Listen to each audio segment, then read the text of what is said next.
Евразийский эксперт и уйгурский исследователь из Министерства иностранных дел США Стивен Фредерик Старр опроверг заявление китайских властей о том, что уйгуры не являются тюрками и никогда не создавали государство. Уйгуры являются первой урбанизированной общиной среди тюрков, которая имела свою письменность и государство. К сожалению, в международном сообществе уйгуры упоминаются как мусульмане-тюрки, и о многих важных фактах относительно их истории намеренно умалчивается, заявил Фредерик Старр.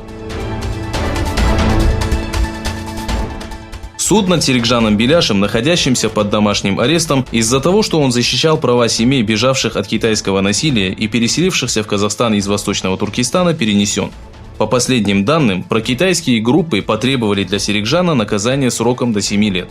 Слушание дела Беляша проходило в столице Казахстана Нур-Султане.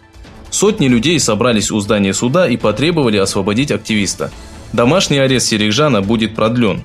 Очередное слушание по его делу пройдет в Алма-Аты. Китай объявил о начале военных учений в Южно-Китайском и Восточно-Китайском морях. Введен запрет на вход в морские районы, в которых пройдут учения. О проведении учений сообщил Департамент сил морской безопасности провинций Цитянь и Гуандунь. В свою очередь газета «Тайвань Ньюс» сообщила, что власти Тайваня прокомментировали данную ситуацию и заявили, что учения китайских военных направлены на наблюдение за погодными условиями региона.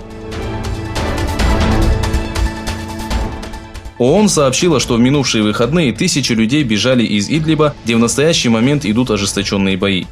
Во время ежедневного брифинга пресс-атташе ООН Фархан Хак заявил о том, что организация обеспокоена судьбой 3 миллионов человек, находящихся в зоне продолжающегося конфликта на северо-западе Сирии.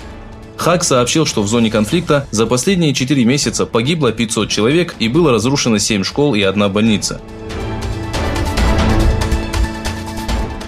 Командующий военно-морскими силами Ирана контр-адмирал Хусейн Ханзаде заявил, что Иран и Россия проведут совместные учения в Персидском заливе и Ормузском проливе.